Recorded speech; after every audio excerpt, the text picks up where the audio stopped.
Hey everyone, welcome to episode 24 of GameSpot After Dark, GameSpot's official podcast. I'm back. It's very nice to be back, but it feels weird being on video. You're so far away from me. Metaphor? I mean, this is closer than we usually sit in the office. Oh, sure, This yeah. is the closest I've been to you for a while. You're so close to me now. I engineered it this way. Yay. Oh. I'm Lucy James. Ooh, losing my voice apparently. Joined on the couch by Michael Haim. Hello. Tamoor Hussein. Hi. And Jean-Luc Seipke. Hello. Yeah. You okay? Yeah. We covered all the energy levels there between us. So it's been a while since I've been here. Maybe I think the last time I was on an episode of the podcast was start of December.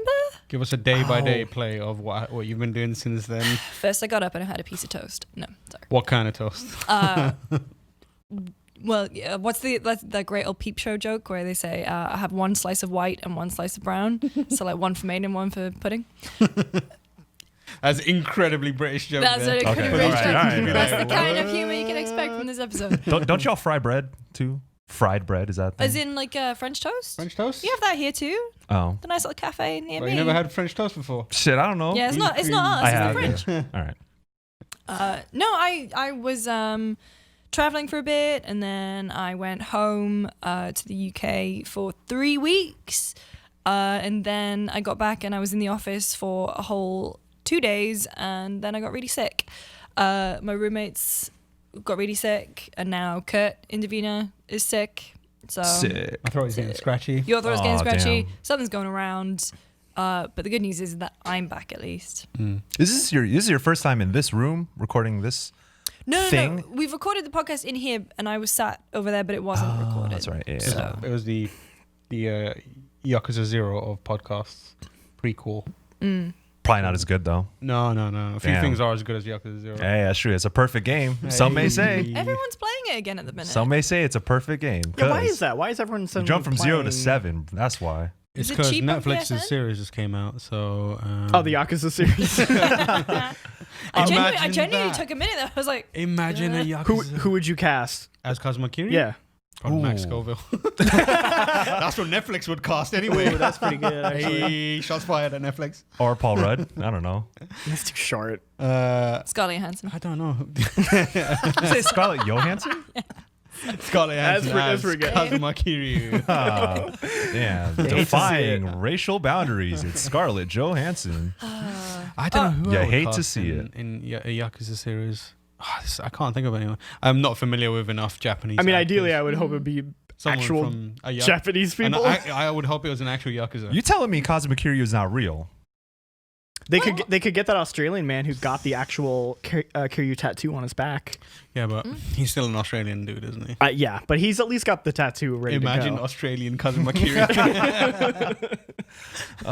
Maybe Edmund Tran. Who knows? Edmund Tran could do Kazuma Kiryu. Close enough. You know what I'm saying? I desperately want to see Edmund Tran I want in to see a white yo. suit. I want to see Edmund Tran get like mad brawling, like swole as fuck. Yeah. I think Ed could do a better Majima, if anything. Oh, Ed yeah. could do I think Ed would do Majima. It would be a great movie. Ed could do a Ed or Majima. Dave in Alaska. Dave in Alaska looks exactly like Majima. He does look like... Oh, wow. Yeah, Now that I business, think business. about it. Now Dave. that I'm like, yeah, I'm just like, This Yep. is deep GameSpot, CBSI Yeah. knowledge. Giant Yeah. bomb. GameSpot Joe. lore. Yeah. this is your first episode. Sorry. We're so sorry. The extended GameSpot universe. Mhm. Yeah. So, I mean, what have you guys been doing, playing this week? Oh, haha. Let me go first because I got some things to talk Isn't about. it All right. Final Fantasy? Is it Final Fantasy 14? You know what? This is the first time it's on video, so I am going to mention Final Fantasy 14. So any new listeners, if you didn't listen to the audio podcast, y'all can know what it is, what my deal is, because I got a lot. You're gonna have, I can just see one tear coming down No, like it'll be Mine? Michael's cheek in like 5 minutes when he starts talking about Final Fantasy Oh, 14. It gets yeah. emotional. Yeah. I cry mad. about Final Fantasy because I still can't get into my account. You know what's funny? Shouts out to Jason. He follows me on Twitter, but he was like, "Hey, sorry, senpai, I can't get into. I bought the game and I can't get into my account either. So how it feels. you hate to see it." Tokyo Mirage Sessions, Sharp FE Encore just came out on Switch by the time you are listening to this podcast because it's coming out Friday. And I have been playing that. We're not doing a full review because it's essentially a re-release of Tokyo Mirage Sessions, which came out in 2016 on the Wii U. But it's pretty cool that it's on Switch because who had a Wii U? Wii. I did. My ex did. I lost it in the doors. I see where you're going. Yeah. But yeah, Tokyo Mirage Sessions. Oh man, I got a lot of feelings about this game because I say this to everyone that Tokyo Mirage Sessions on paper sounds like a game that was custom made for my bullshit. Like there was a focus group and I was the only one in the focus group. And this is what came out of it. It's got J-pop, it's got J-rock, it's got Miku references, it's Fire Emblem. J-rock, isn't it? No, not. Wow. Damn. Shouts out to TDE. And it's got also its foundation is Shin Megami Tensei. Like the whole gameplay foundation. Can you repeat your tweet from the other day, please? About what? Oh, did you know that TMS Tokyo Mirage Sessions backwards is SMT Shin Megami Tensei? Ooh, What's the full damn. name? Hang on, what's Open the your full third name of the eye. game? Shin Megami. No, it's Tokyo Mirage. Tokyo I just Mirage said it. Sessions Sharp FE Encore. Encore. And this Yeah. isn't a Square Enix game. No, Atlas. It's got intense Square Enix energy. That is intense Square Enix titling energy Yeah. right there. Yeah. So let me get to how I feel about it. All Have right. any of y'all played this when it was on the Wii U? No, No. I I'm never waiting got for this around to version. it. But I was Okay. talking to Andrew Goldfarb, friend of the podcast, about this the other day, and he 100%ed it on the Wii U. He said it was. Oh damn, flex. I think yesterday he said it was in his top 10 games. No, of he all said it was time. the third best Persona game. Yeah. How you feel about Boy, that? I used to look up to Andrew Goldfarb. Well, I'm thinking twice about that one. Breaking Psych. news: Andrew Goldfarb his stature is lowered. He is canceled, and you hate to see it. No, I'm just kidding. But yeah, Tokyo Mirage Sessions. On paper, I should love this game, but it's just there's something about it that's missing. Oh. The story, the way the events play out, like all of it doesn't tie together. So in the beginning, your homegirl's trying out to be an idol, gets lost in this alternate universe, which is kind of like, it's called the idolosphere, which is like the metaverse. And then you go in there, and then you have the power of mirages, which are basically personas. Right. And then Crom is your persona or your JoJo stan. And then you fight monsters, and then your friend who's trying to become pop star, you save her, or both of y'all can transform, and then you have new outfits, and then there's a crowd cheering, and then you're like beating the shit out of monsters, and then you get out of the idolosphere. Is the crowd watching you beat up monsters? You know, Okay. it's kind of like Persona 4 Dancing All Night, but an RPG instead of a rhythm game. Oh, okay. It's got that kind of vibe when you're in those dungeons and when you're in Weird. fights. But like gameplay wise, it's great because they do some cool tweaks with the combat system with session attacks, which is like if you like in SMT when you hit someone with a weakness, you get an extra turn, right? And you can pile that on. And in Persona, there's Baton Pass and Persona 5 and all that stuff. So there's, but here is called session attack. So if you hit someone with a weakness and you have session skills attached to other party members, they will start to pile on the same turn. So you can hit a weakness, boom, this person comes in, boom, this person comes in, and then you basically have like a 3-hit combo in one turn. And that's really fun to pull off. And it looks cool because this game's got a lot of style. Like it looks nice to see in motion. But man, that story is whack. I'm sorry to say it, but it's I don't know. I've only played like about 12 to 15 hours at this point. Well, that's more than a enough lot, time to yeah. get a feel for it. But I am going to see it through because it's an Atlas join, and I got to do my due diligence. So what kind of personas do they have again? So who else? You have Crom, you got Darja, That's cromulent, yeah. yeah, and then damn, I forgot. But they're all Fire Emblem characters. They all Fire Emblem references. What's their name? The big one, purple hair. Oh, What?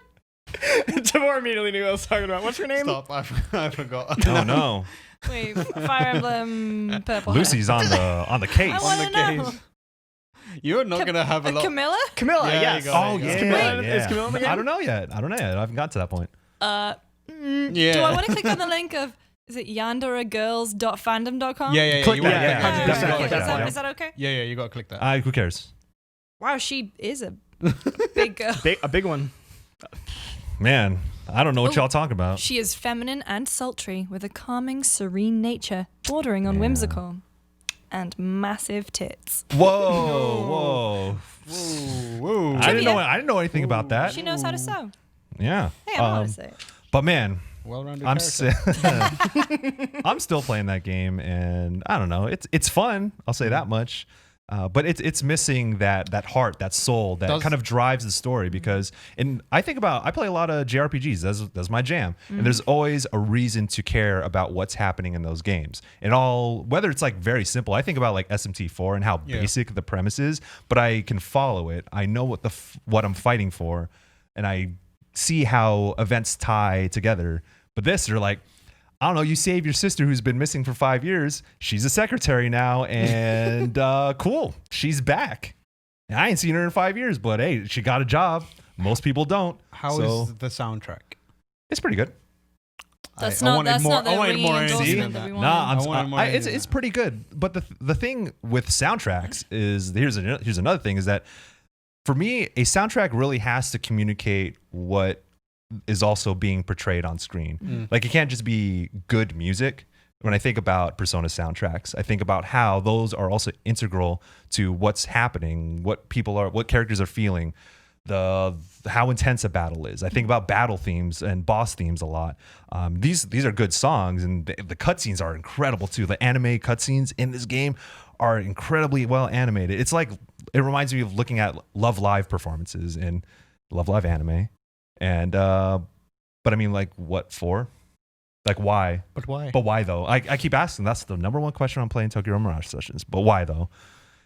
So it doesn't make a lot of sense. But I don't know. It's fun. Still having fun. And people have been asking, should I play this game? And I think that I would say it's on the lower of the priority list in terms of RPGs, because if you're going to invest 50 to 60 hours in a game, you would probably be like, you want to bet on liking it. So, I mean, if you haven't played Fire Emblem Three Houses, if you haven't played Persona 5, or if you haven't played, I don't know, Final Fantasy 14, Trails of Cold Steel. Trails of Cold Steel, I would recommend those ahead of TMS. But I mean, like, if you're looking for something that's cool and fun to take on the go on your Switch, and you're itching for them JRPGs, like, hey, Tokyo Mirage Sessions might scratch that itch a little bit, but it's not the best game, but I think it's good. I'm having fun. So yeah, Sweet. yeah. And you've also been playing Final Fantasy 14. Speaking of, Trails of Cold Steel, actually, got that first. So the last time I was on this podcast, I had mentioned that I started Trails of Cold Steel and I was liking it. Guess how I feel now. Have you graduated to being obsessed with it? Oh yeah, baby. Oh, okay. Oh, It man. clicked. It's the jam of 2020, man. I'm telling you. And I was talking about how in the past 4 years I found something new to latch onto. It was Persona, then it was Yakuza, then it was Final Fantasy 14. This year, oh boy, it's Trails of Cold Steel, man. And at first, because I talked about how at first it was it's anime tropey, it's got like all the character archetypes. But man, that game is incredible at giving these characters backstory in a very efficient manner. So it doesn't get brought down in long exposition, and rather says, okay, this is where this character comes from. You're going to go visit that area, and story things are going to happen in the area. So you simultaneously progress in the story, but it also ties to the character's origins. So you get two birds with one stone as the story progresses. And I'm almost done with Cold Steel 1, and I feel like I know these characters so well.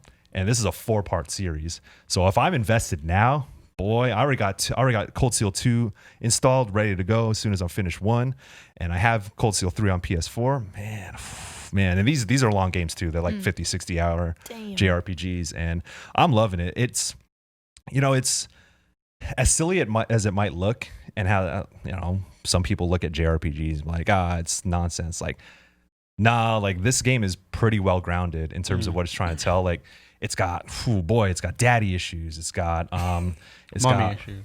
but not so much. Not that much. It's got some bad dads, and it's like the dangers of militarization, a lot of political drama, and it touches on classism in some smart ways, not in like the most groundbreaking ways, but it's really smart about how it talks about nobility and aristocracy compared to commoners and their role in society, and how the youngins are kind of like, it doesn't make sense to me. But then all the older people were like, no, this is how it's got to be.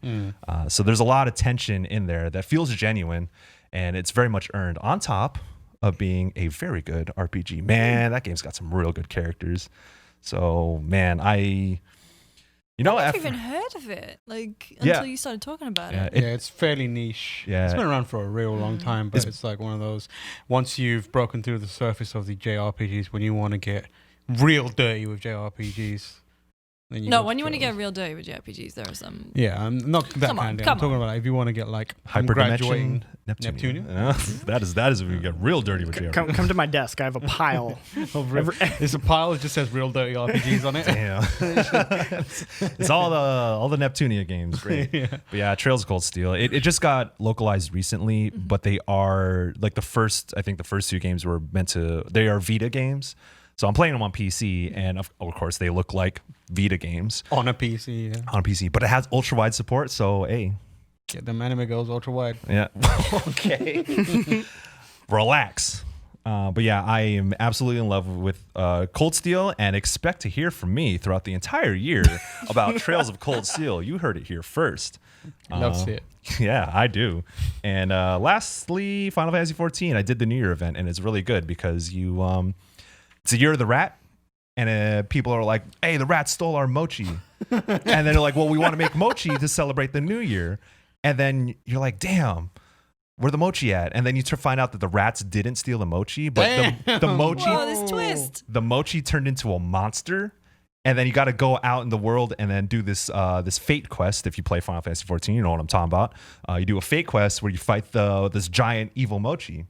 And then once you destroy it, I don't know. I think you bring back the mochi and then you make it, and then everyone's happy. That's very wholesome. Do the rats get justice for being falsely accused? A little bit. Do they get some mochi at the end? Yeah, and then I think the people who are blaming the rats are like, hey, y'all ain't so bad after all. Yesterday we discovered that Michael is actually a incredibly casual Final Fantasy player. Who is? You. Casual? Yeah, because we were me and Ben were just chatting, and Ben was just like, you get exposed. Ben just had the idle camera on.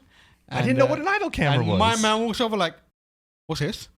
I was like, it's the idle camera. It's like, I see Lalafell. I see Cat Girls. Yeah, what's going on? Because the idle camera is really cool in that game. It'll start moving around different people in the area. Mm-hmm. Anyone who's doing something interesting to try and give you this cinematic view. It's got the cinematic bars. Yeah. So it'd be like, oh, it's going to cut to someone who's dancing. Or there's a little dog walking around this flower bed area. Or cut to that. He walked over and he was like, what? I can't know everything. Casual. I played 450 hours of that game. It's in the main menu, man. Damn. Too busy playing. Doesn't have time to be idle. Yeah, I know. And you need to get on Ben's level. My man's automated everything. Yeah. He's just sitting there watching his character. But yeah. Final Fantasy 14 still hitting. Oh man, there's a new update coming in February. Ooh, stick to GameSpot for all that sweet coverage, And if you want to listen to me cry about the end of Shadowbringers, I highly suggest you go back to the episode where we had Max Scoville. Audio only, unfortunately, so you couldn't see the tear, the twinkle in my eye. Yeah, that's what I'm doing, man. I am deep in my bullshit, and I love it. Get me access to my account back. Sorry. Tam, what you been playing and doing? Watching, playing, doing a little bit of everything. I've been slowly making my way through the Witcher Netflix series. Oh yeah. I like it. I like it too. I like it. I quite enjoy it. I did it in 2 days at my mum's house, just lying on the couch, just watch the whole thing. And then my mum came in when I was on episode 4 and did the classic mum thing of, who's that? Who's she? Why is he in a bathtub? Who's that? Does he have magic powers? And I'm like, I'm not doing this. No. I'm not doing this. No. You could just tell her, read The Last Wish, and then we'll talk. But I'll get her PS4 and a copy of Witcher. I've been enjoying it. I know the timeline stuff is a bit wacky. I Did you read about the explanation though? Because when the showrunner explained it, I was way more forgiving of it. I don't think they What did was it the explanation? in that you wouldn't meet certain characters like Siri until midway through, So Yeah. unless they fudge the timeline a bit. I agree, and there are certain like late story revelations that kind of hit because of the way they mess with the time stuff. I'm cool with that. It's the part where They don't explain. they don't explain it, so Yeah. you'll go like 3 episodes in thinking it's all happening at the same time. around the same time, and then you like suddenly you're like, wait, this doesn't line up, and then you're like, oh, this takes place. Like they really should have just added like a year at the there's bottom. one scene where Geralt just appears in another character's section. I was like, what? How did Yeah, this and happen? and there's a character who's alive who was dead like Yeah, 3 and I was episodes like, before. Oh, Excuse yeah. you? It's kind of telling when they actually had to release their timeline after. Yeah, I so, like, have no issue with them doing it out of order. I just like add that Yeah, It date. just needed like a bit of text to say like 15 years earlier. or Totally. whatever. Yeah. But regardless, I still find it to be, I think it's really like approachable as a fantasy series, which is surprising given the heritage and the history and baggage that the Witcher series has. There's so much content that you can consume of it. But if you're like, Game of Thrones is finished, that last season was hot garbage. What can I get to get some Game of Thrones vibes? And that doesn't have like specific Game of Thrones vibes, but it's got like that world kind of building, interesting fantasy universe, like in a way more digestible and more immediately fun and enjoyable way. It's not loads of episodes of like political machinations and political, movements that eventually build up to, this big battle or something. It's like, Geralt's got a sword. Now watch this. And it's got some of the best sword play in any, like anything I've seen. It's really cool. Episode 1's like super strong for it.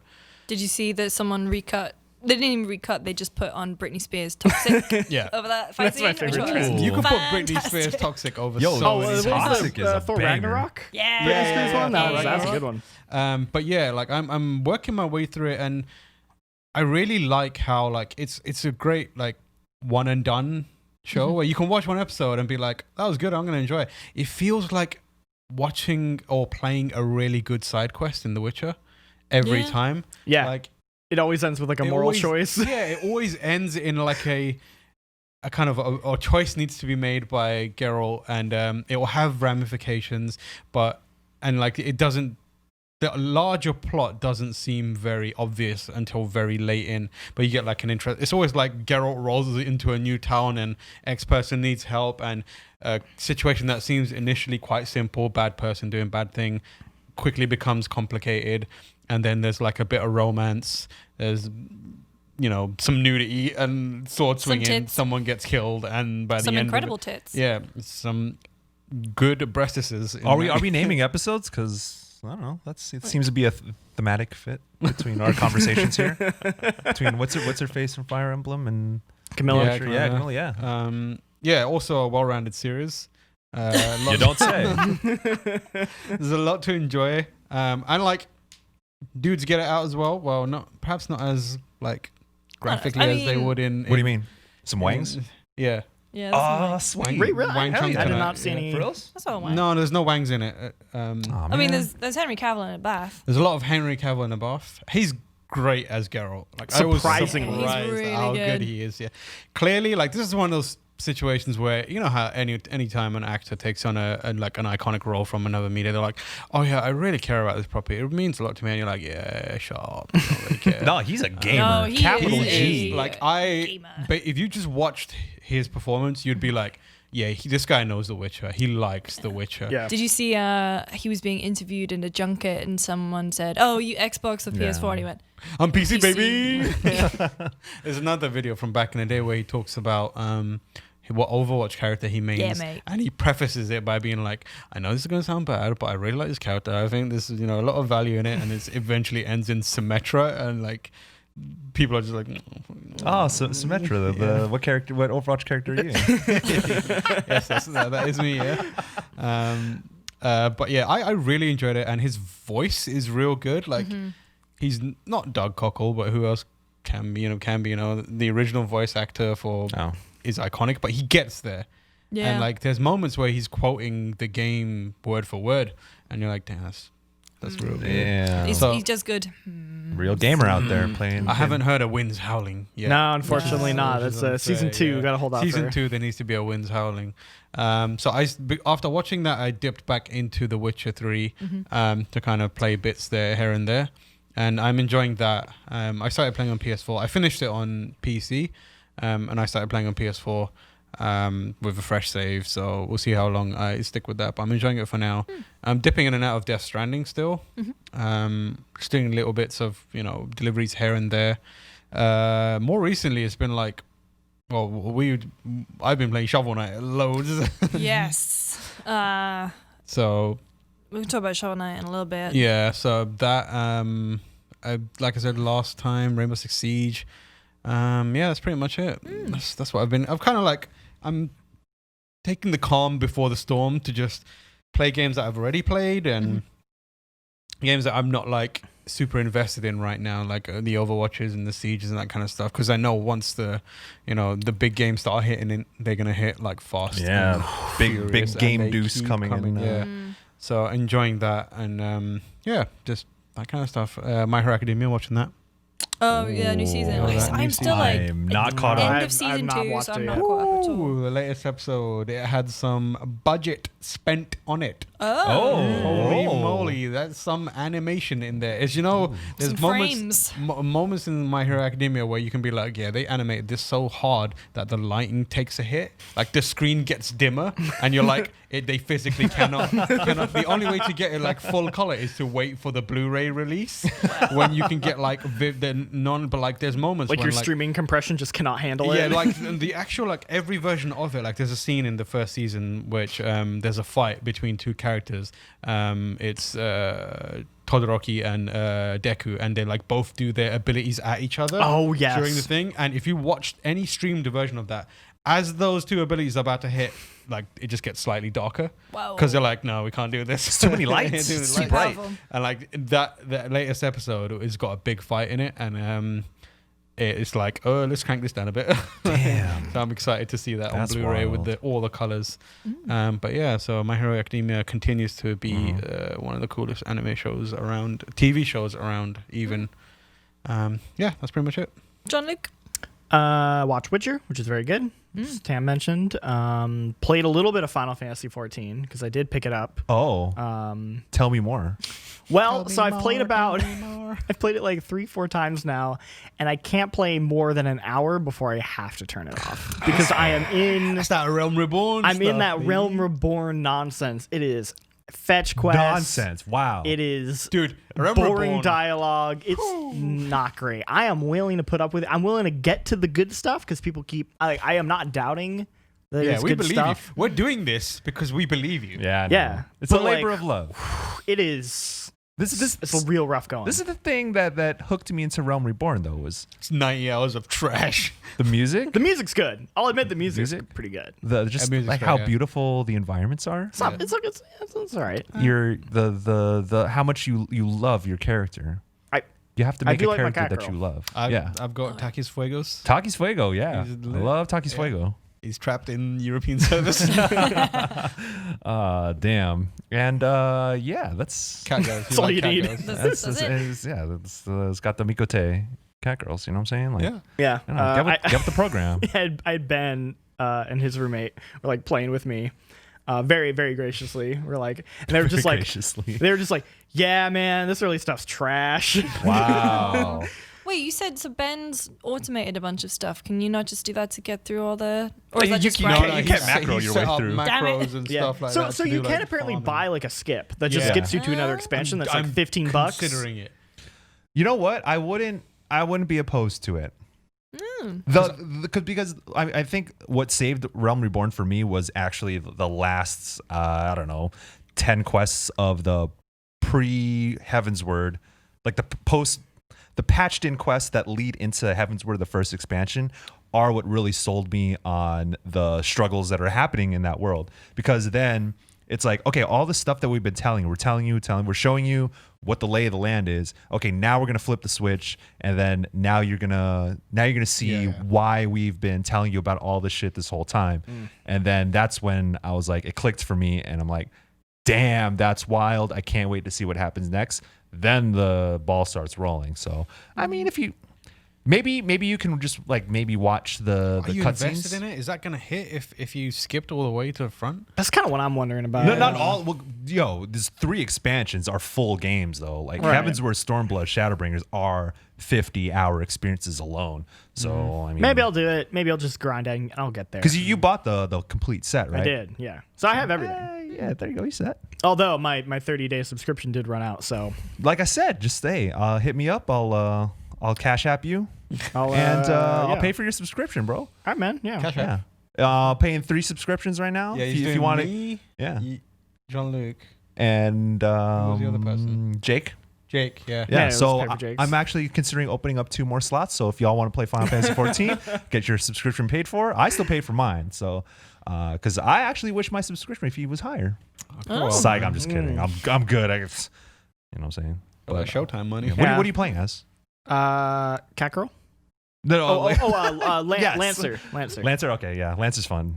I heard you can do like weird flips and Yeah, once you become jump around. once you become Dragoon, So I was like, all right, that fun. sounds pretty cool. But otherwise, the main thing I've been playing is Mass Effect 3. Ew. Reaper indoctrination I is an actually- insidious means of corrupting organic minds. I actually pulled up that codec the second I could and then read it. Yeah, I've been playing that. So a couple years ago when Andromeda came out, I played through 1 and 2 with my girlfriend who never played them. Loved them. Then Andromeda came out, and for some reason we kind of fell off Mass Effect for a little bit. I mean, After you who played knows Beta- why you would leave it after when Andromeda Well, it was like comes I out. played Andromeda because I had it like an early copy, and I was like, "Oh man, I'm not." Oof. And then so she I was never watching. finished She was watching me Andromeda. play it. I 100% of that game. Andromeda? Yeah, 60 hours. So I I can took it- definitively say I do not like that I game. took I rarely take days off work. I took a day off for Andromeda. Damn. Wasted days off. It's funny. I was like kind of in denial. Like when in the office, people were like, "What do you think about it?" I'm like, "Oh, I like it." Yeah. And then it was like, "Yeah, I like it." And then like 4 days later, I'm like, "All right, I don't like it." So I remember- I came to the conclusion. Tam, you and I went to EA in Guildford to do the first hands-on of Andromeda, and we both came out and we were like, that felt really good, man. Yeah, that yeah. feels really good The to combat play. feels probably good. Yeah, the it does. best playing Yeah. Mass Yeah, Effect. But and they because give they dropped you in like 6 hours, we were kind of like, oh, it's fine. It's a Mass Effect game. I'm sure they'll explain the story, and I'll love and appreciate Yeah, all these yeah. characters by the time I get there. And it's like, Right. oh, no. They give you that one character, I forgot the name, the pilot. And like she has this amazing sequence where she talks about like religion and the stars and stuff. And I remember writing a preview about it and I Yeah. was thinking, Oh, yeah, this I is remember I like, QA'd that. yeah, I was like, this is like, Oh, is feels it, quite profound. Yeah. I forget her name. I forgot her name. I don't Exactly. That's the remember any. problem. I don't can't remember any of their I remember names. PB, and that's it. Cora I was another one. Ikora. Ikora Ray. Close enough. Oh, CHORA. I cannot remember. Drax. Yeah, I remember you writing that. I remember that PV, preview. Drac. Drax cool. He's just Yeah. grumpy older. The problem is, Rex. I walked into a room once and there was 4 Dracs in Yeah, there. that happened to me too. Yeah, I had the exact same glitch. Which was my Drac? Oh, geez, Jarl. Yeah. Yeah. Lexi, who was in Game of Thrones. No, I don't like her. What was that? Well, anyway, I didn't play Andromeda. I played Mass Effect 3. Oh I've been yeah, playing tell us that. about 3. Suvi. It's real good. Suvi. Oh, Oh yes, CV, yeah. She was okay. Great way to put I haven't played 3 for a few years, and I do want to go back. so how is Yeah. it? So I played. I've only played it twice compared to like the 10 times Yeah, I've played same. Mass Effect 1 and 2. And full disclosure, I was one of those people that really did not like the ending when it came out. Wow. Boo. I wasn't a wrongin'. I didn't. Yeah. You know, I wasn't gonna, we know you're like, not you know, wrongin'. I wasn't gonna do that. But I was definitely we've had like. long discussions about it. Well, yeah, I've definitely been. I was disappointed in the ending, and I felt like it didn't live up to kind of like the standard that BioWare had set up. But as like the DLC came out, and I feel like it's kind of shitty to say, but like kind of patched some of that. Like that's Yeah. it's not great, but like when you kind of come back to it and you don't really care as much about that, you are like, yeah, it makes it a little bit better. And I think Citadel kind of like that was such a make good Go of just DLC. fan Yeah. service. Yeah, so Greatest good. DLC of all time. So going back to it now is kind of like really eye-opening where it's like I've been away from it. I've accepted Mass Effect 3 for what it is. And I'm just kind of enjoying it on its own terms. And I'm really enjoying it. Like Yeah. it is probably the most fan servicey BioWare game I've ever played, but in like a really good way. Like that sounds bad, but it's like every mission, every moment, every line is like a callback to something else you did. Like, you know, from like big obvious stuff like, oh, did you save, you know, the Arachnite or not, to like, yeah, I, you know, did this one random side quest in Mass Effect 1. Like that was cool. Like I had a moment where I've had characters acknowledge different romances I did for both Mass Effect 1 and 2. Like Jack acknowledged that I romanced Garrus, and then Rex acknowledged that I romanced Liara in Mass Effect 1 in like separate conversations. So like I love that like there's that much detail in it, because I remember a lot of people being like, oh, there's not as many choices in Mass Effect 3. And it's I mean there are, but it's more that like it's just paying off everything. It's more like the algorithm behind the scenes is calculating everything you did in those last two games and then applying that throughout that whole game. And so it's just like every moment is like this cool reference to like a thing you did, and it just feels so rewarding. I started playing that's the other game I was playing, was Mass Effect 1, because it's on Game Pass, and like I'm trying to do that thing where I diverge and play differently, and each time I just come back to playing I'm the same way. I'm just like gotta do that exact same path it's I've done wild every time. how even when you know exactly what's gonna happen, it still hits, and you're like, damn, it's so good. And like that third game is all about the culmination of all that, right? Yeah. And I think that's why I was way more forgiving back then about the choices and that kind of stuff. And I was like, yeah, it's all about how it wraps up. Yeah. Right. Yeah. It's been a lot of fun to replay that game, and it makes me really want that remaster, that remake, that something. I'm just like, oh man, because like I'm playing it backwards compatible on Xbox, which is nice, but it's like I need like. What if you get them upgraded textures and that native 4K 60 FPS? Ooh, what if Shepard they be looking real like nice. found a way to kind of like merge those games together into like one big game? I mean, I don't know.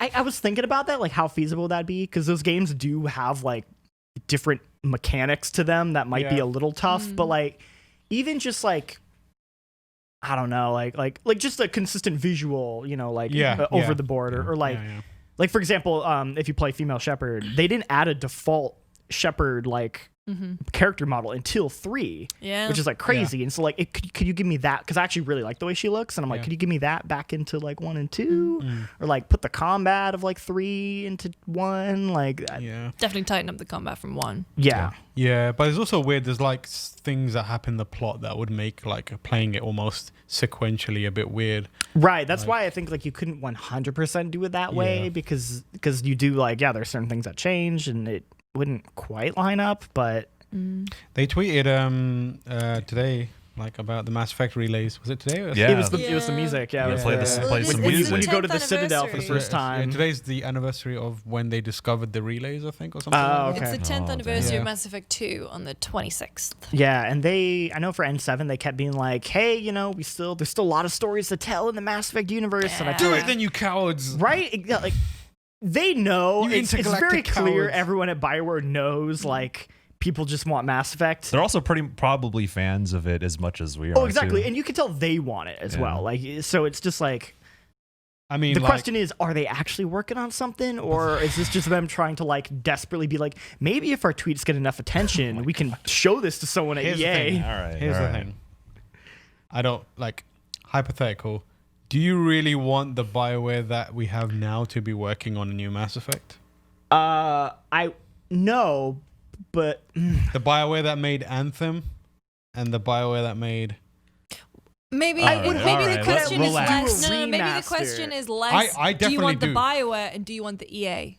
That's a good question. Yeah. Because I still think that feel they like could make an amazing. I think they could too. Yeah, and I think like the problem we have is like they need to be left alone for a little while to do Well, their thing. Let's not do no backseat developing. Yeah, I don't want to backseat develop, 100%. but I think honestly, I think if they wanted to get some goodwill, I think an easier project would be the remaster. It's like, hey, just get your feet wet, like do them in like a nice like HD, I think that's a really easy way to get. We've been doing like the GameSpot with next year predictions, and I swear in 2018 I said, "Yo, Mass Effect remasters," and I think Chris Breyer in 2019 said Mass Effect remasters. I think someone else for 2020 said Mass Effect remasters. I'm gonna say it until it happens. Yeah, you have to keep wishing it. Yeah, it's like that and wish it into Will it Demon into Souls existence. remaster. I'm gonna keep saying it till it Demon happens. Souls remaster. Dude, like What a Blue Point doing? That's are they my doing? theory. I think about what Blue Point's doing. Demon Souls remaster, top of my list. I reckon they're Oh, I gonna thought be you were like. saying Mass Effect. My prediction is Blue Point comes down. They're like, listen. Wait, I think they're gonna be like, we made our own game. No. They said it was. They They, said said it it was- was working on a another remaster, and they said it was gonna blow people's minds. Like they're like, it's gonna be I reckon insane. they do their own game as well. Or I would love to see what their own game is, but I think they're like, we've done Hey. all of your games. hey, let's make our own you know what else Blue Point remastered before they could do a remake of? Shadow Colossus. Snake Eater. Yes. Oh, you're talking about the future. Yes. Colossus. Shadow Blosses. Yeah. It was very good. Snake Eater. Wow. Wow. Remaster Wow. would be incredible. Some may say that the best version of Snake Eater is the 3DS version. I thought you were gonna say the I don't know if Pachinko they'd be machine wrong, version. but sure. I'm just saying somebody say. Some may say I've never played it. Sure. I mean, I played it. The DS version? Yeah. Oh, okay. I only played the PS2 3DS so- version. Yeah. Damn. That's cool. Relax. Some may say Mass Effect 3 is the best in the trilogy. I'm not saying that You that's me. said that earlier, and everyone went. What? I'm not saying it's me. That. Well, I love Mass Effect 3 a lot because that whole game felt like an ending. Yeah. Yeah, totally. And like that's kind of what y'all was saying, but I ugly cried at that game. In review. oh yeah. Ugly In cried. review, Mass Effect is great. That's Yes. right. Oh. we want a remaster. Who knew? We like Mass Effect here at the GameSpot. You knew. Yeah. We really like Mass Effect here. Yeah. All right. I've been, despite traveling a lot, like flying back to the UK and stuff, I haven't really played a lot of games. games. Lucy I James watched- doesn't games. Exactly. Damn. That's my brand. It's actually a fraud. I did watch a bunch of movies. It's a fraud. I watched The Farewell, which was really great. Oh. and Oh, snubbed at the Aquafina. Oscars, yeah. Hey, shouts out to my Asian gang. She was great. I watched Little Women. I watched. I texted Mike Mahadi, Annihilation Apologist, the other day. So I was super sick, and I was so Apologist. sick. I was so sick that I didn't. I watched the retry. RKG boys were doing this Outlast playthrough, and it was too loud for me. I was too sick to have loudness. Smoking that loud, So I texted Mike and I said, is Annihilation a good film?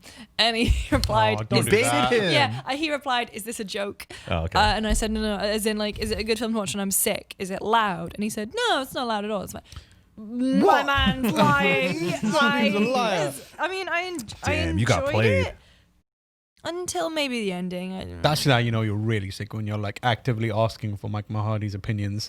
Wow. Yeah, you was mad delusional. Jesus. Anyway, I That's did messed up. enjoy it. I enjoyed a lot of it. There were some bits where I was just kind of glazing over a bit, but I don't know if that was because I was sick or not. It's weird that I'm going to mention this, but it's because I want to talk about it more next week when I've actually had a proper chance to watch it. But The Outsider started on HBO, Oh, which is the new. It's a Stephen King. He got cancelled and then he sort of uncancelled himself, but he's That's not for him to decide. Yeah, he Soft cancel. questionable Twitter presence the other day.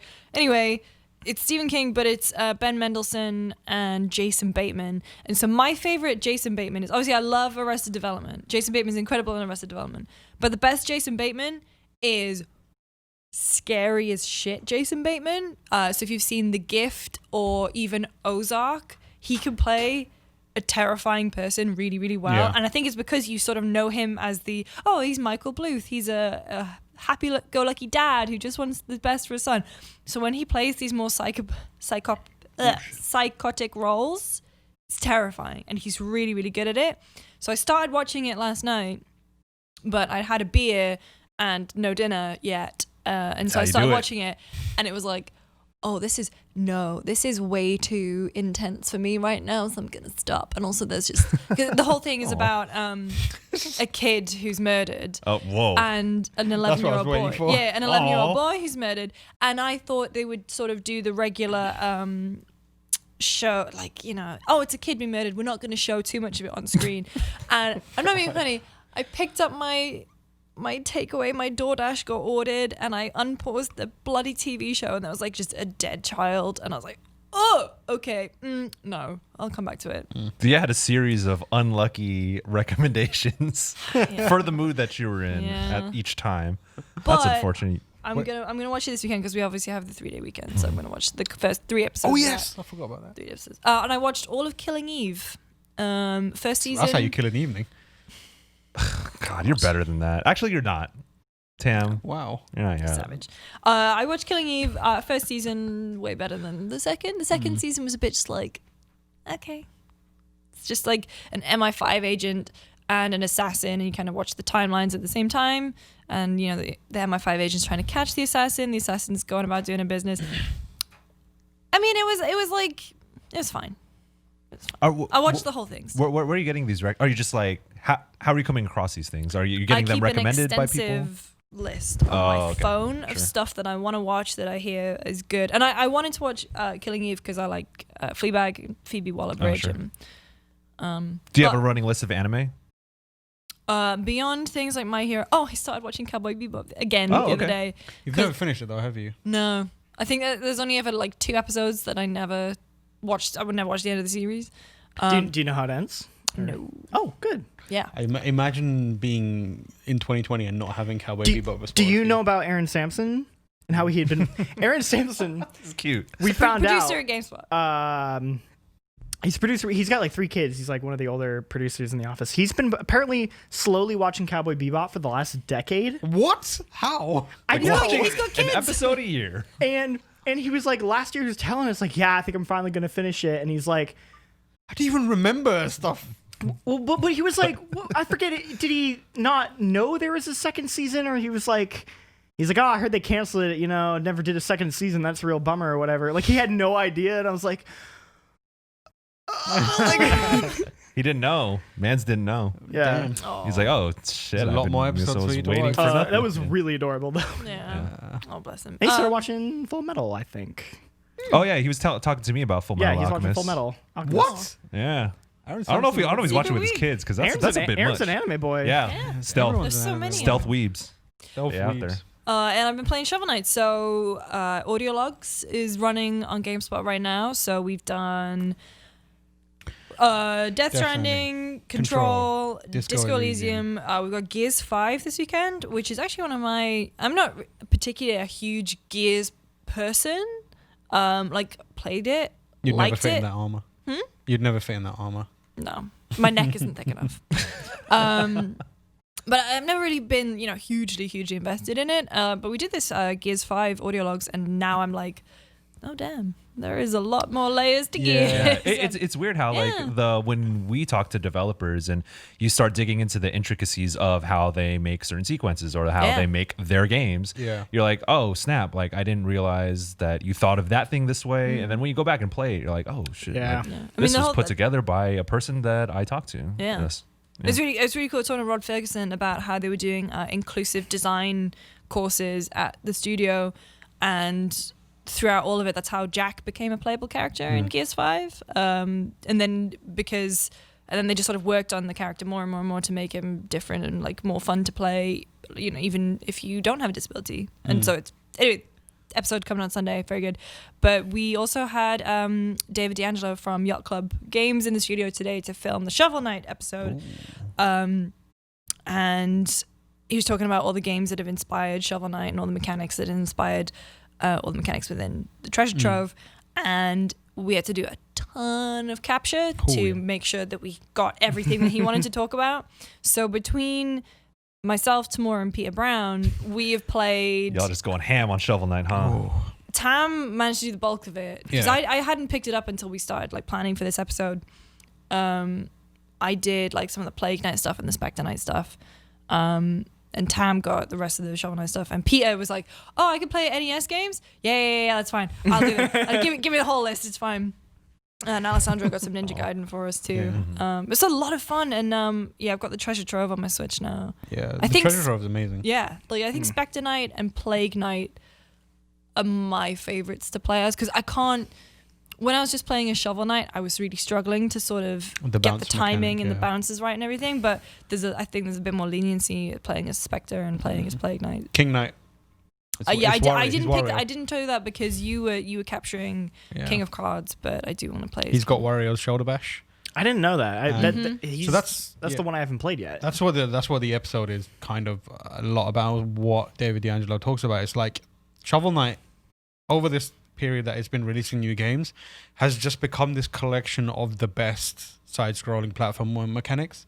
Because it's like, and all like, it's like this massive love letter to classic games. It's got like ideas from Zelda 2, from Kirby 64. It's got like Wario ideas. It's got Earthbound ideas, Mario ideas, Mega Man ideas. Like, it's like a crash course in platformers and classic platformers, NES era onwards. So, like, you don't really, when you take a step back and look at the franchise, and he even describes it as like, we wanted to go back to games that even people may not have liked at the time. Right. And Yeah. find the thing that was interesting, but was never really given the attention it deserved or didn't get the opportunity to be refined. So the Zelda pogo mechanic is the core of Shovel Knight, Shovel of Justice. Which everyone assumes Shovel is Hope. from yeah. DuckTales, but it's actually Yeah, taken it's from actually Zelda. from Zelda 2. Yeah, Shovel of Hope is that the whole thing is built on that mechanic, and it's the same for other ideas like the Spectre Knights kind of like dash Slash attack, dash. smash. Yeah, the dash is a move from Ninja Gaiden Black, and like it's just like taking those ideas. And it's really interesting, almost like kind of like this collection, like educational collection about the history of platformers. I love that because I always knew it was like based on it's Mega Man, it's this and that, but specifically that it's based on a lot of mechanics from like that they love, but were from games that maybe necessarily didn't catch Yeah. on. I think it's so cool because I think about that a lot of like, there are games that didn't hit with people or weren't very good and kind of faded away, but they had like this one thing idea. that was like actually really cool, and you're like, man, like I wish more games Did brought that forward or like explored that. So I think that's a really fascinating like game philosophy. Yeah.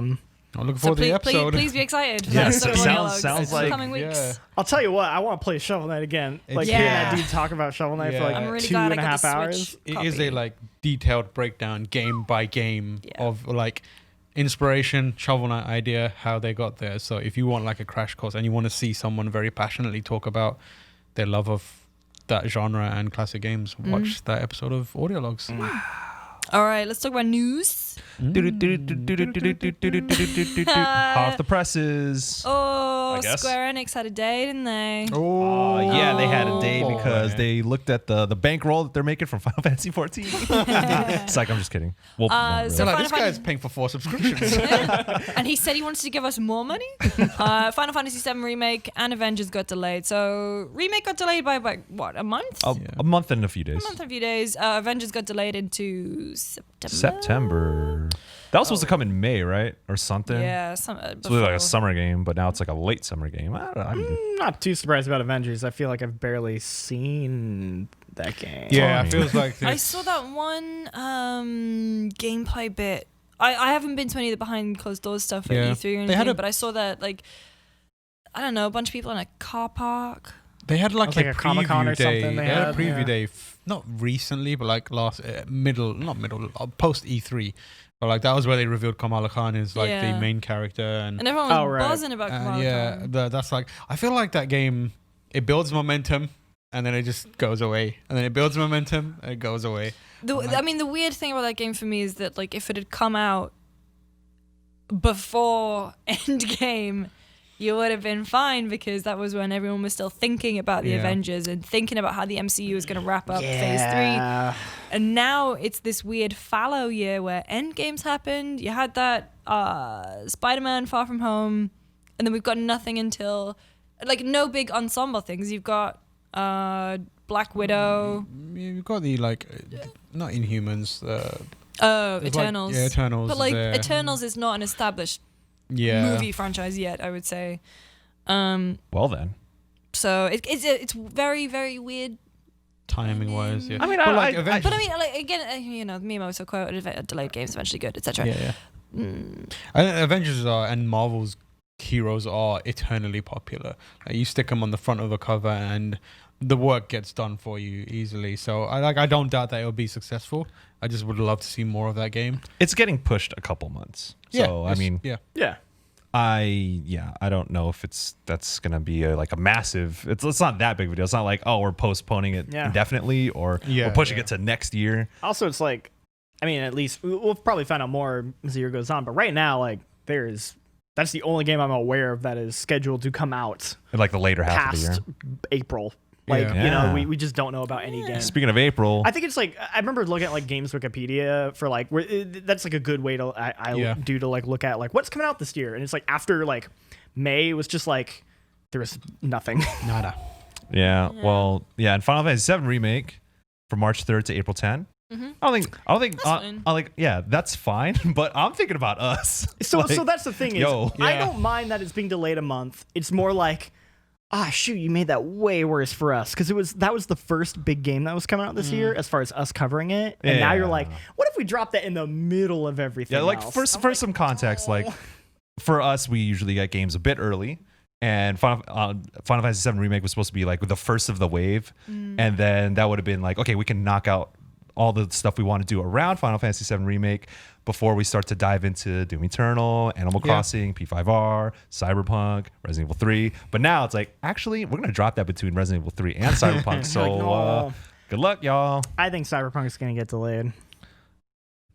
At least I'm just saying. That's my prediction. just- I mean, but anyway, I More mean, like, quiet, isn't it? It's for- a bit for- too quiet. for I us it's want tricky. hands-on. Where's your hands-on? Where's the hands-on? Where's the hands-on, lads? for us it's tricky, but like think of it from the people who are like just Oh, yeah. Yeah, gonna they're be buying and playing games. They're gonna they be alright. they're gonna have a great month. Yeah. They get to play Oh, sure. Final Fantasy VII. Their remake. bank accounts is going to look real dry, Yeah, I don't know. Still though, yeah. Final Fantasy VII. though. I know. That's But you know Yeah. what's out in February, though, to tide us over? Bayonetta and Vanquish bundle. Oh, Which hell yeah. I just recently I played don't know, yeah, Vanquish I've and played those a Bayonetta, fair actually. amount. So. But Yeah, if you I think haven't, I've played Bayonetta maybe like 10 times at this Yeah. point. Yeah. if you haven't played it, those games hold up I mean, yeah, extremely you should well. definitely play it if you have Yes. not played Yeah, both yeah. those games. I haven't played Bayonetta in years, so I'm well Fantastic over that. game. Vanquish As- also very good. As for I the didn't reason, like Vanquish the first time I played it, so I'm Really? excited to go back to Tam it. Gideon. You should talk to Matt Espinelli. He loves that game, He does. and He does. talking to him, he like because I never played it, and then like hearing him enthusiastically talk about it. It was when they did the PC port, Yeah. and I was like, oh, okay, like all right, you're selling me on it. And then I played it and was like, oh yeah, like I'm feeling it. Like Yeah. it's Platinum's take on a cover shooter in all its And platinum. it's pretty well done. Yeah, Sam Gideon's It's a lot of fun. real good. Real dumb. Yep. That's some slipping and sliding in that game. Yeah. So Final Fantasy VII Remake delayed slightly, Yeah. but will probably be better. So Yeah. every the cloud, I will every never cloud has a com- silver lining. Yeah. Oh my god. Wow. Did you like that? Did you like Wow. that? No. No. No. Get out of here. Come on. Stick to tampons. All Tampons? right. Tampon. Whoa. Whoa. I did not mean that. Tampacks. You know how Ultra Flow, You know how Tam makes pun. Oh no, wait, that was You the one made that that joke. yeah, I Yeah, made and it. I You, took it. you tweeted it. Yeah. No, you credited me. It was good. Oh, okay. Yeah. No one understands what's happening here. They're like, If you Tampax don't follow Ultra. Tamoor on Twitter, he makes puns of his own name. My favorite bit, because you have such a great name that can fit into it fits into different words. so much. My favorite thing was when a mutual friend of ours in the UK just tweeted, how is it that Tamoor Hussein can just make puns on his own name and no one says anything? And I really enjoyed that. Yeah, if you do it long enough, people just be like, People "Yep, stop paying he's, That's just attention. Steve's. he's just doing it." Yep. Yoshinori Kitase had a statement as well regarding the Final Fantasy VII remake delay. About So- Tam, I thought it was about like Tam's name. Yoshitomori. There it is. Nah, dog, I'm cutting you off, bro. That's the last time you make a pun in this episode. We're making this tough decision in order to give ourselves a few extra weeks to apply final polish to the game and to deliver you the best possible experience. Kitase-san said with a message to the studio, I, on behalf of the whole team, want to apologize to everyone. It's all right, man. It's cool, man. Don't worry about it. It's chill. It's chill. As I know this means waiting for the game a little bit longer. fine. Thank you for your patience and continued support. Dog, people have been waiting for this game since Exactly. 2015. They can wait Yeah, another you're month. fine. There's a significant portion promotional. I mean, they've Fantasy been waiting fans, for it yeah. since that PS3. Some of us still don't Exactly. even believe it's real. Like we're like, we'll believe you when that's we've wild. got it in our hands. When they put out the March 3rd release date, I was like, yo, this game is real. It's really real for I don't reals. believe it until it's in my PS4. Yeah, I played the PAX West. We played the PAX West Oh, demo. yeah. That And could I be was an like, all illusion. was that real? I got it. I'm like, oh, dog. You were in VR the whole time. Damn. They drugged you. You that water you drank before you went there. That's what's up. That's what's All up. right. Smash Brothers. So I guess this is making a guess because by the time this podcast goes up, Oh, is That's what we're doing here. that tomorrow? By the time this podcast goes up, the Smash character will have been revealed, but we can all make one guess each. one guess each. Hard Drive did a great tweet What was about it. It was new Smash Brothers character revealed to be that one guy who only wants to play Brawl. Or who demands that you only play Brawl or something. It was very good. I had the funniest thing. The second to last day before the end of the year, it was Bring Your Kid to Work Day. So you brought your kid? No, I brought my kid. Yeah, secret family. Wow. No, so who knew? the funniest everyone, thing, I had a everyone brought child. their kids, and I basically ended up being the person who somehow I set up like a bunch of switches for the kids to play. Right. So I set up like Mario Kart, I set up like Smash Bros, and I was like, all right, for Smash, I'll just plug in these GameCube controllers. It's the easiest way to make it my work. God. Yeah. And then these kids, they must have been like 5. They were like, these are some weird controllers. Oh, I was like, no. damn. And I was there like, it is. oh no, like, wow. Yeah. I mean, they're right. They Get are your right. ass I out mean, here, they're- Grandpa. We want Joy-Cons. Yeah. Not this And it's like all squiggly you kidney people buttons. who keep talking about GameCube controller, you're old. Oh, Damn. You don't matter anymore. Jeez. Wow. So who are your guesses for The DLC guess is character? Smash. I mean, I think the most likely. Can I say most likely and then who I would want? Yeah. Mhm. Most Do likely, whatever you want. I think is Dante. Oh. I think Dante is the most likely. Yeah. Because you time it with that DMC3. with the DMC3 thing they were talking about. They're gonna have a couple different announcements. Right. I think one of those dates maybe lines up with that tomorrow. If I had to pick though, I kind of want Travis touchdown Hey, that's a good one. Yeah. because No More Heroes 3 is coming out this year. Right. He good. could still make it in the second DLC pack. So if he doesn't make it in, I still have hope. But Sure. that's the sword boy I'd like to be in. Some good guesses. I think most likely, or what I think could work is a gym leader from Sword and Shield. Yeah, like a new Pokemon or Pokemon trainer, but it's a gym leader instead of generic trainer. It'll be one of them, and they, they have switch Pokemon, between or? the 3 Pokemon, like the Pokemon trainer did in Brawl. Oh, okay. Because it had was it Ivysaur, Squirtle, and Charizard? Mm-hmm. You get 3 new era Pokemon. What Pokemon do you think it would be? Or It's no. 3 Corviknights. Okay. Just Damn. pecking someone to death. What? Who do I- What? What did you say? A Wooloo. You heard me. They put Wooloo in the game. You bring him out and he immediately just rolls off stage. Oh, I love Blue's so him. cute though. Who do I want? I want. Oh damn. A Bloodborne character. Yeah. The Hunter. Oh. Lady Maria. Lady Maria. Oh, Lady Lady Maria Maria. of the Astral Clock Tower. Get her in, just absolutely destroying it. Yeah, I want Lady Maria now. You put Lady Maria in Smash. I know how to make Tam happy. Yeah, you do. Yeah, Michael, he who does. do you want? Oh, did you want to do 2 guesses like No, that Jean-Luc? was it. I did it. Damn. Pokemon trainer, Pokemon gym leader. Oh, and, right, okay, And yeah. Lady Maria of the Astral Clock Tower. Damn. I think a Pokemon, another Pokemon, It would be at- Pokemon related. showing up at some point is very likely, even if Yeah. not immediately. Speaking of astral things, I would actually want to see. I mean, there would probably be not many reasons to do this, but the main characters from Astral Chain. Some cops. Put some cops in that Cops, game. anime Hey, cops. don't put that on me. Hey, I'm just saying it makes the are they a cop or not chart real Yeah, easy to figure easy. out. Yeah. Ah, damn. Definitely that's a cop. Definitely That's a true, cop. But I think because those Astral Chain has a lot of dope abilities that would translate really well to Smash Bros. Also, Astral Chain needs a little bit more love. Come on, dog. That's fine. I have been meaning to play it. Nothing but Astral Chain haters in our Game of the Year discussions, man. Damn, you hate to It wasn't see haters. It Bad was side quest. you were the What? only 2 people who played it. Them I side know. quests. SideQuest is dope. Damn. All right. Well, Dante's a really good guess, like an annoyingly good guess. He's wrapped up in PlayStation All-Star Battle Royale licenses. No, Please, no, that that game- was, no. That was the other Dante. Dante Bosco. Hey, Prince Zuko. That's my Yeah, boy. yeah. No, that was Dante who was in that one. Prince Zuko in Smash. Yo, That'd be pretty good. get some Last Airbender characters up in that thing. Yeah. Put Momo in Smash. Yeah. What if it's like Deku or something? Oh, Deku Nah. Smash. Okay. Oh, that's What OP. if Deku got in before Goku? Like, how mad would Damn. everyone be? Haha, new age anime, baby. In terms of like a weird thing that you couldn't really see coming, I would be interested to see if like a Microsoft, like an Xbox character, Oh, like sure. a Steve from Minecraft, or some kind of shit. People keep saying Master Chief, and I'm like legitimately, and I'm like, I don't see He was in it. Dead or Alive, and it was not good. That wasn't Master Chief though. That was a different Spartan. Was that just It was Spawn? it was just Spartan. It was a wasn't Spartan, and Yeah, it was a Yeah. female because you could hit the.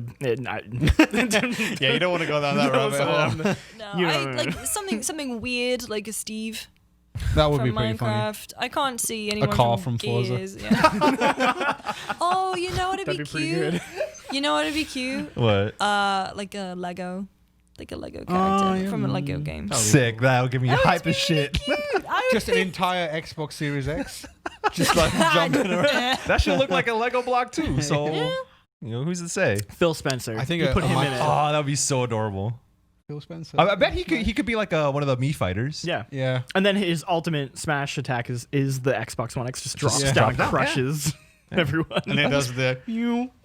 Oh, that's really cute. I like that. I like Major that. Nelson assist trophy. Oh, wow. White gloves. Just he's the one. Oh my god. Wow. I figured it It's out. wide open. Final destination. It was in the works all these years. Flicking. Wow. Damn. All right, final news story. Sony not coming back to E3. Not really that much of a surprise. Not a huge surprise. I don't think we need to Oh, hop on maybe. too much about it. I mean, like they weren't there last year. Yeah, but I was like, oh, this is PS5 year though. Yeah. Yeah, they'll just PS probably do another quadruples. PS event. I feel like because I remember if I recall last year the wording was like kind of implied that like they didn't do it last year because they just didn't have Yeah. much to It's because they Yeah. have no. say. Because Because Oh, no, because God. they didn't even do PSX last year No. either. Like they did nothing. Yeah, so yeah. it was like, oh, maybe they're just taking a break because they just realized they had nothing. Yeah. And also costs a shitload of money to be on the floor at E3. So, So- she Yeah, had a booth yeah. that you know, big. my Surprised anyone's at E3 theory anymore. is that was why they didn't do last year, and then this year they're like, well, we got a PS5, we should do it this year, and they're like, Don't want to share the what if we limelight. just don't though? Yeah, Like, what if not? you know, actually that we saved a lot of money, and we could just do our Yeah. own event. Yeah. Yeah, I think it is a lot of that. Like Eddie Maku on our news team brought up a great feature on why it was the right move for Sure, Sony yeah. to do that. It's on GameSpot.com. You can read that, and it pretty much breaks down, the history of Sony's kind of decision to not be at E3 and why it makes sense for them. And Yeah. effectively, it means that it works out better for all of us because they don't have to share the spotlight with Microsoft. Microsoft gets to own E3 for Xbox Series X, and Sony can do their own thing, Yeah. and no one's paying crazy amounts, exorbitant amounts to be there, and like controlling messages, clearer messages around that time. Like, It definitely helps us with the amount of things that we have to cover at E3 because Yeah. regardless of how busy E3 looks from outsiders' perspective, we always have to fill our time with something. yeah, So it's, I guess, I don't know, too inside baseball, but it makes it a little easier to like, okay, we want to focus on these things. Yeah. Right. Xbox Series X, we're going to do as much stuff as we can around during that show. But when you pack a whole console year and both of them is at E3, boy, Yeah. you got a lot of work cut out for you. yeah. But yeah, there's a statement from Sony themselves. From Mr. Sony. itself, yeah. Steve Sony said, after thorough evaluation, SIE, Sony Interactive Entertainment, has decided not to participate in E3 2020. Sony said, continued, we have great respect for the ESA as an organization, but we do not feel the vision of E3 2020 is the right venue for what we are focused on this year. You hate to see it. It's Yeah. a bit weird wording. They could just say we're doing our own thing. Yeah. We don't have to shit on E3. Because And then I mean, like, I'm then fine the, with the ESA. I mean, they leaked all of. That's The another ESA thing. put out a statement, and it was like had the same energy as designer singing Panda, where it was just like, yeah, we're good, we're great, we're fine, everything's good. Don't they worry could be about using it. the We're word sick." activation. Panda by Designer, yeah. designer? Yeah, yeah. Why are we talking about Panda from I designer? said it's the same energy. It was just like everything's fine. Okay. Like, Don't worry about "Rah." When do you think they'll do the PS5 proper announcement? 'Cause, Well, the PS4 that was was February. February. But they also did E3 that year, so maybe they Yeah. won't do it. They'll do We it. like saw a the little logo more. at CES 2020. Ooh, who knew? If you had asked me 3 years ago to draw the logo for PS5, I would have drawn that like pixel precise. Yeah. We've been photoshopping thumbnails that exact design for Yeah. a long time now. So, damn. I think they're gonna do it.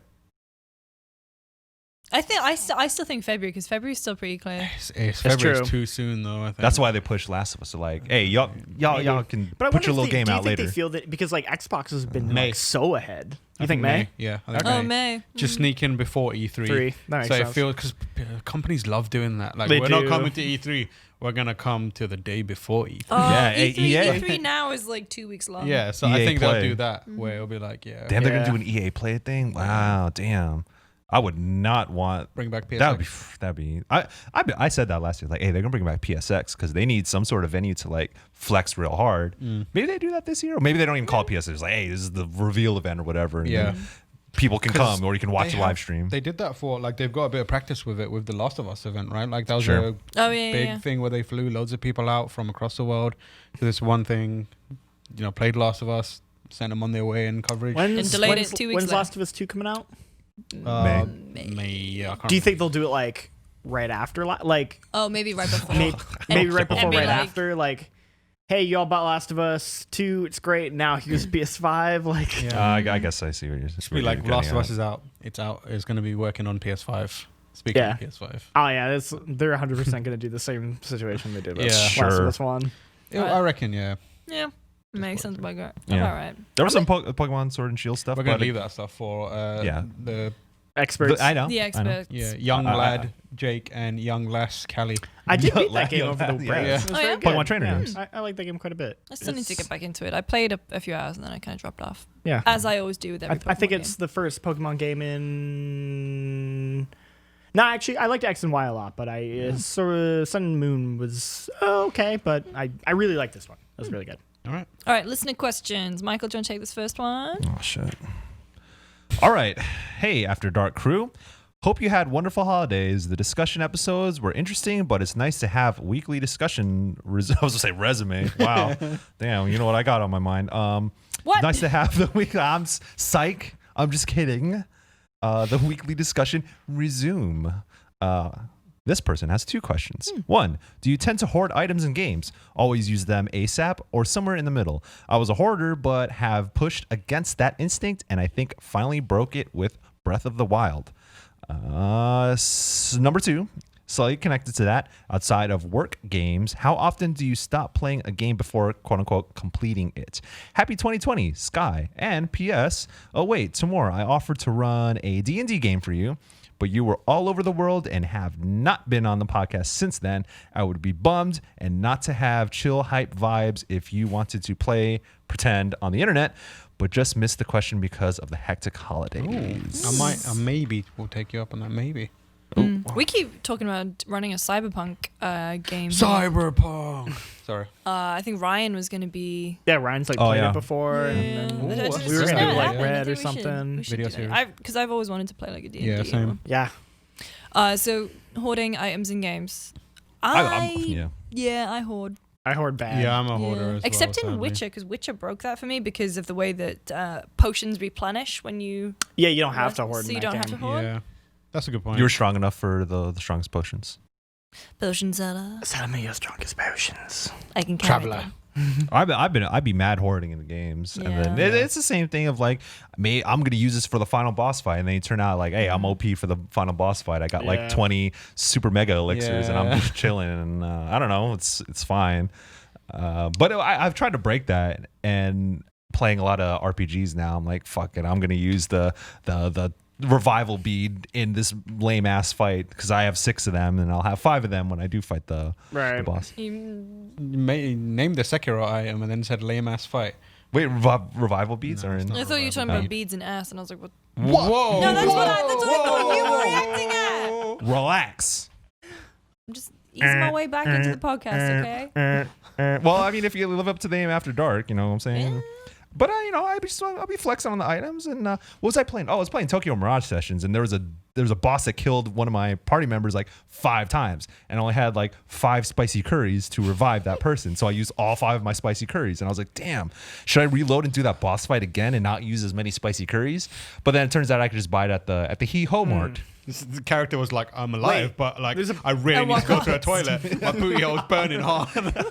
Spicy curries revive people. Do you say there's a He Ho Mart? Yeah. That's pretty good. Yeah, That's good. that's mentioned. There's a lot of SMT and Fire Emblem references that's pretty in good. I a like lot of that. sessions. Yeah. Yeah, I hoard. Yeah, you're a horde for the horde. Same. And outside of work games, how often do you stop playing a game before quote unquote completing it?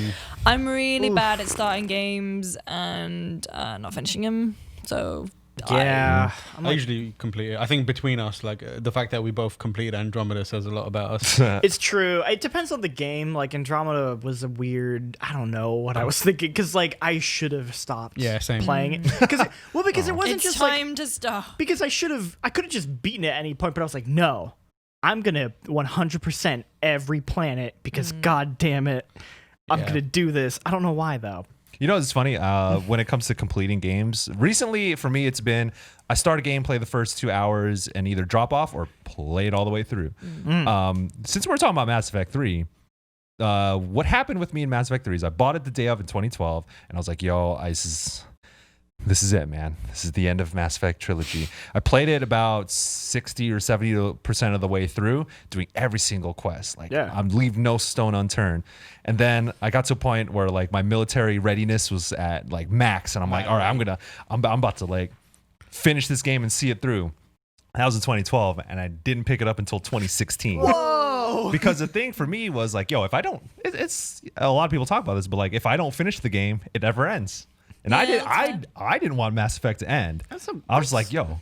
And the best part was that by 2016, all the DLC had come out. Yeah. So then I did Leviathan. I got Javik. I did shouts out to Javik. Oh, Javik, you gotta like Javik's play him great. from the beginning. you have to though. have him from the start. You have to have him from the start. So then, but like when I got back to it in 2016, I actually restarted Mass Effect 3 with my saves from 1 and 2 from back in the day. Nice. So then it took me 4 years to finish Mass Effect. And I'm glad I did because I got all the DLC and I was like, I don't know why y'all tripping about the ending. And I was like, well, I got the patched ending, but the change one. but yeah, that's but now I've learned from that you know I just finish that game. If you're like halfway through, just keep going. So Yeah, I mean, I've definitely learned. I think the issue with me was more, I had this mindset where like I should finish this game even if I wasn't feeling it. And I've gotten rid of that of like, no, I don't like this game. Like why do I feel obligated to like finish it? You know, even if I don't like the game, I like having the knowledge of how that game turned out. Yeah, because I could use that Right. knowledge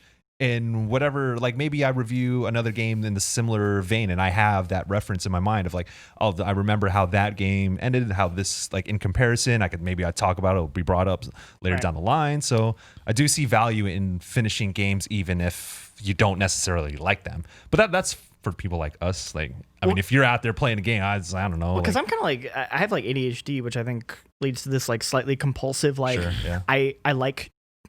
I have to make checklists for myself to feel organized, and part of it's like completing things. So like I feel like if I don't finish a game, I know it's like in the back of like my mind. It's like this checklist of like I need to finish it so I can check it off and I can feel better about myself. So like I have this weird, like I still have like a massive backlog of games that I like haven't touched in 4 years, but I'm like, no, one day I will finish that game so I'll feel slightly better about myself. I have so many Google Keep notes of just like games I want to do, books I want to read, TV shows, 100%. movies, like the whole thing. Yeah, my Microsoft OneNote is full of like stuff. Yeah. Bullet journaling. Yeah, bullet journaling. All right, Tam, do you want to take this next question? This is a question for Callie, so I'm going to skip that one.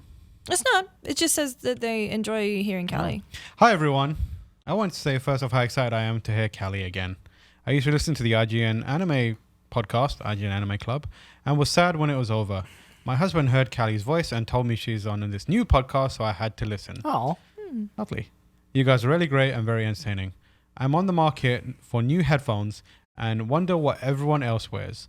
Bonus points if you add in ones that you used to work out in too. Thanks again for a great podcast, Alicia Kunu.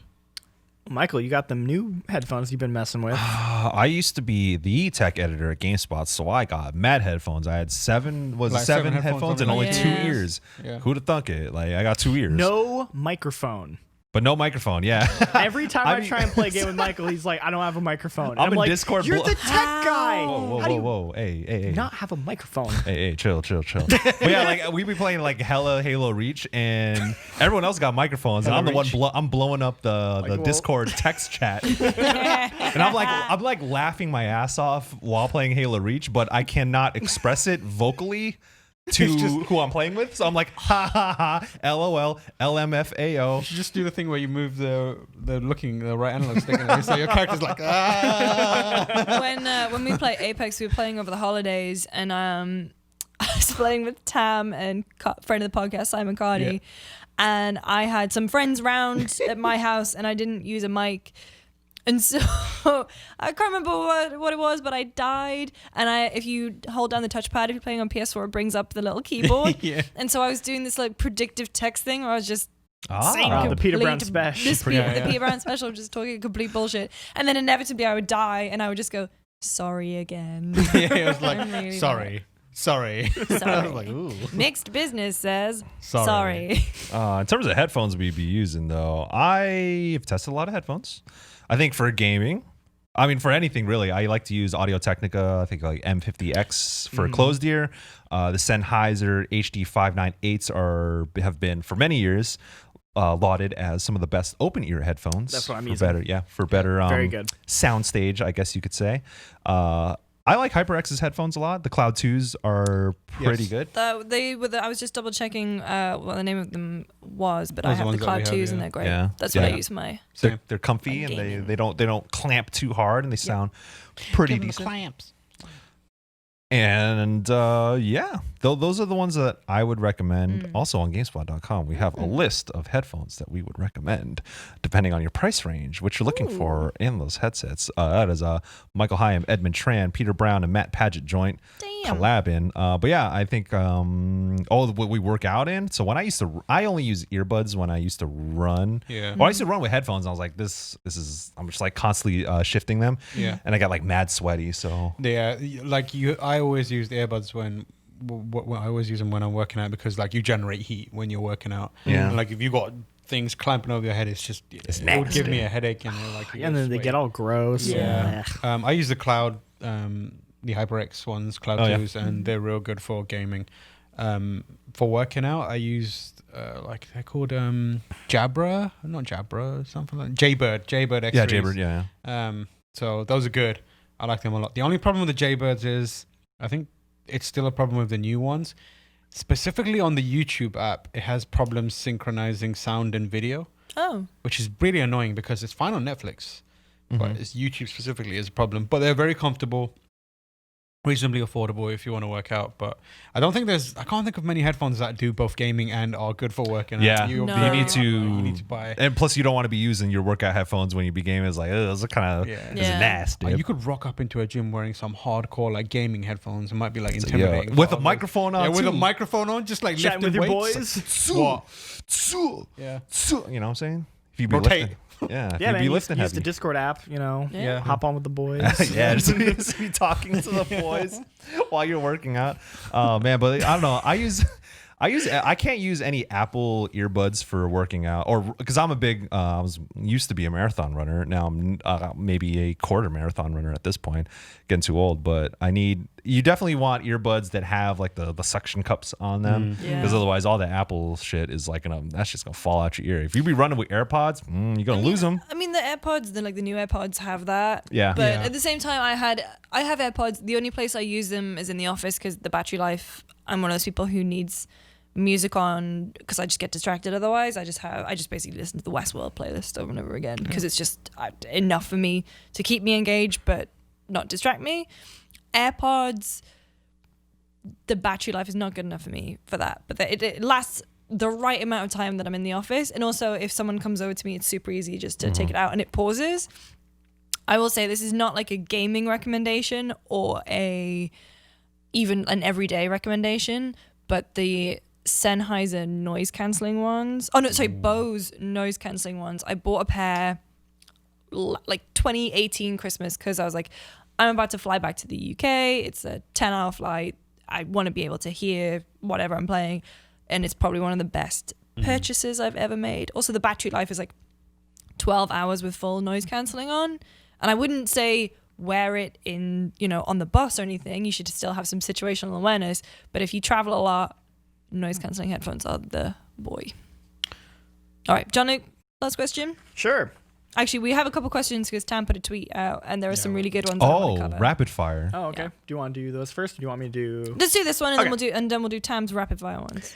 Hello, GameSpot crew. What's your favorite console gaming chair setup? My lazy boy is comfortable, but recently I am looking for something with more lower back support. Thanks for the weekly laughs. Everyone there is so great. Cheers. Anthony E. from California. Hi, Anthony E. from California. I have a terrible gaming setup because I sit on my bed, so I mold my pillows that's around me. bad. It's really bad, but it's also just the way that my room is set up. Yeah, I just have a couch for console stuff. Dave Jewett moved into my old room in the UK.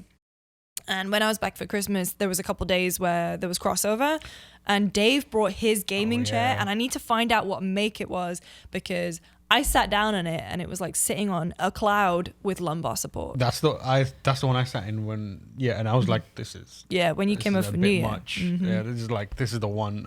But very expensive though. Yeah. It was a about banger. Mine's a bed as well.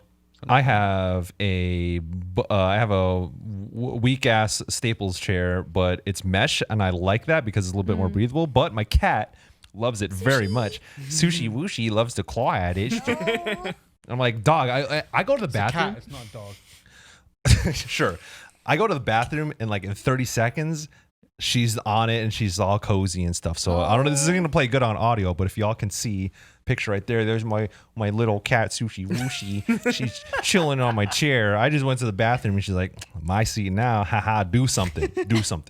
And I was like, oh, she's so cute though. Look at her. But yeah, I need to upgrade. So you need to stop sitting that shit, man. Damn. We all need better chair support, I think. Yeah. Rapid fire questions. It's just basically because a lot of people asked you about the same thing. I'm not gonna answer that. It's not gonna be an indulgent podcast about me. The cheese. I mean, actually, I'm concerned the fact that Max Scoville called it a cheese grater Yeah. We can ask instead that of a question. cheese grater. Yeah. What was That's just a Like A+ grader or Yeah, like Is that greater from than the East or Coast? less than? Because that's the East Coast thing. Is it? Oh. Cheese grater. Wait, yeah, I say grater. Cheese grater. So but like yeah, spelling. that question is the one, I wasn't thinking of that. Max Scoville You, asked, you what's don't use up? your T's in Oh no, New but he England. spelled it out. with a Spelled D. it as Oh, grater. okay. Yeah. Interesting. He says, "What's up with the cheese grater banana nonsense? It's just a superior way to eat a banana. It is what it is, fam. Get with it. I'm an innovator. Ooh, One in line. man's hot. I like this one, which is how do you keep your hair so majestically swooshed, Tamoor? I He don't. really does nothing. I literally do nothing. If you get close enough, you realize that Tam just rolls with it, man. He doesn't. It's like does a not give camera a makes shit. it look good, but if you get close, like stinky Yeah. crow's nest. Tam does not give a shit, and he Um, makes it look good. Captain Badman. Great name. That's a Death Stranding character. Yeah, Sam, it's me, Captain Badman. What are your expectations for games as a service and next gen? Will current popular titles be ported over, made available? Quickfire, yes, no. Yeah. Yeah, yes. Yes. Everything. They'll be there. That's just the way it's going to Yeah, work now. Grayson Morales says, if you had to choose a Pokemon based off each other's personalities, what would the Pokemon be? So if you were a Pokemon based on your personality, what one would Lucy be? Oh wow, Lucy B? Yeah. A Snorlax. I was 100% going to say Snorlax. Onyx. I don't know. Rocky? I don't know. It's like it's all neck. Oh, I'm going to go there, but you went there. I'm sorry. I like it. But I would She be... really doesn't. No, She's I do. inside, she's like, I'm gonna fuck this fool up right now. No, I do like it, but the real answer is Snorlax. Last week when I was sick, I was sleeping for 12 hours a day at least, and it was incredible. We were on the flight, and like I like strapped in for takeoff, and then I was like looking, and Lucy was putting her belt in, and I like adjusted my seat, and I looked back, and she was asleep. Damn. I was like, what? How? Oh, that was because I'd been in LA and I hadn't slept for like the previous 2 nights, and I had to be up at 6, and I was like, yeah, I'm gonna sleep on this flight. Jasper says knife versus bat. Which one wins? Knife versus bat. Yeah. I think Oh, that. Batman. That's an old No, giant someone bomb. with someone with a knife Oh. versus someone with a bat. Bat wins. Oh, I This- thought you meant like a knife versus an animal. No, The no, bat. like a baseball bat.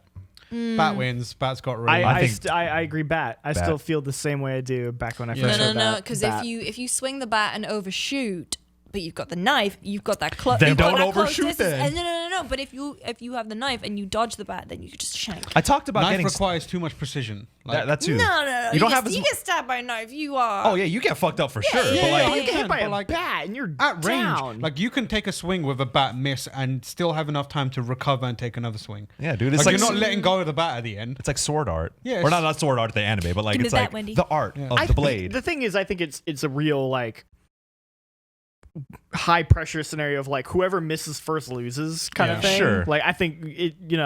What if the answer was knife and bat is equal? It just depends on Whoa. how skilled you Depends are. on- Oh wait, the elusive knife bat. You can Yeah. you duct tape them Oh. together. Knife Like Dead wrench, Rising You 2. can knife and wrench, mostly wrench. Knife wrench for kids.